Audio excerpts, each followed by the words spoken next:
రఘు ఒక software engineer. రోజుకు 12 గంటలు ల్యాప్టాప్తోనే గడుపుతుంటాడు. తన భార్య లక్ష్మి, 5 ఏళ్ల కూతురు అన్వితతో కలిసి ఒకే ఇంట్లో ఉన్నా అతని మనసు మాత్రం ఎప్పుడూ ప్రాజెక్ట్ డెడ్లైన్స్లోనే ఉండేది. ఒక శనివారం ఉదయం అశ్విత తన తండ్రి దగ్గరకు ఎంతో సంతోషంగా వచ్చింది. నాన్నా, ఈరోజు మనం బొమ్మలు గీసుకుందామా, ఆటలాడుకుందామా అని అడిగింది. అయితే ఆఫీస్ పనిలో ఉన్న రఘు కోపంగా కసురుతూ, అమ్మా, నాన్న ఆఫీస్ పనిలో ఉన్నాన్కదా, అమ్మ దగ్గరకు వెళ్ళు అన్నాడు. ఆ మాటలకు ఆ చిన్నారి కళ్లల్లో నీళ్లు తిరిగాయి. తల దించుకుని నెమ్మదిగా అక్కడ్నుంచి వెళ్ళిపోయింది.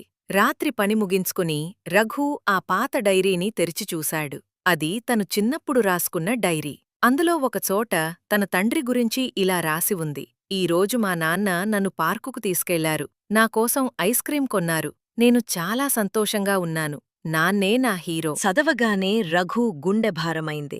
తన తండ్రికి అప్పట్లో చాలా తక్కువ జీతం, అయినా తనకోసం సమయం కేటాయించేవారు. కాని ఇప్పుడు తను ఎంతో సంపాదిస్తున్నాడు. కాని తన కూతురికి కనీసం ఒక చిన్న బొమ్మ గీసిచ్చే సమయం కూడా ఇవ్వలేకపోతున్నాడు. వెంటనే అన్విత గదిలోకి వెళ్లాడు. తను అప్పటికే నిద్రపోయింది. ఆమె పక్కన ఒక కాగితం మీద అన్విత ఒక బొమ్మ గీసింది. అందులో ఒక పెద్ద ల్యాప్టాప్ ఉంది. దాని వెనుక ఒక మనిషి ముఖం దాక్కుని ఉంది. ఆ బొమ్మ కింద నాన్న ఎక్కడున్నారు అని రాసి ఉంది. రఘు కళ్లలో నీళ్లు ఆగలేదు.